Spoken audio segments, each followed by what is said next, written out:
ছোটবেলা আর বড়বেলার মধ্যে অনেক পার্থক্য রয়েছে। ছোটবেলায় যখন এরকম মেলায় আসতাম তখন কিন্তু আগের থেকে বাড়ির লোকের কাছে আবদার করতাম যে আজকে মেলায় নিয়ে যেতে হবে।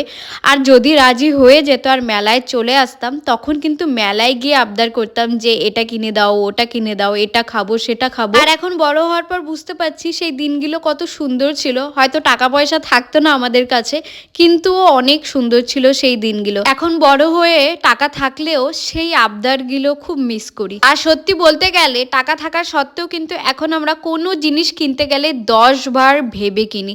যেরকম এই পিঠেটা খাওয়ার আগে কিন্তু আমি অনেক চিন্তা করছিলাম মেলা থেকে পিঠে কিনে খাবো কি খাবো না, কিন্তু ওই যে কি আর হলো, টাকাটা পুরো জলেই গেল। পিঠেটা খেতে খুবই বাজে ছিল। আর হ্যাঁ, সব কথার মাঝে এটা বলতেই ভুলে গেলাম যে আমরা আজকে কোথায় এসছি। আজকে আমরা এসছি কৃষ্ণনগর হস্তশিল্প মেলায়।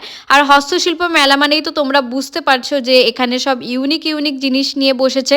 যেমন এই যে দেখো এই রিল্যাক্সিং চেয়ারটা, এটার নাম কি অ্যাকচুয়ালি আমি জানি না, তাই আমি রিল্যাক্সিং চেয়ার বলে দিলাম। আর এরপরে চলে আসলাম আমরা একটা ডাইনিং টেবিলের কাছে, যেটা দেখতে ভীষণই ইউনিক ছিল। তারপরে কিছু হাতে তৈরি করা জুতো, ঘড়ি, তারপরে দেখলাম একটা বড় ফুলের বাস, আর কিছু দেখো উল দিয়ে তৈরি করা পুতুল, আর এখানে ছিল হাতে তৈরি করা ফুল। তার মধ্যে আমার বোন কিছু কিনে নিল। আর তোমরা কিন্তু অবশ্যই কমেন্ট করতে ভুলো না যে ছোটবেলার দিনগুলো তোমরা কি মিস করো নাকি বড়বেলার দিনটা তোমাদের কাছে বেশি প্রিয়। সবাইকে টাটা।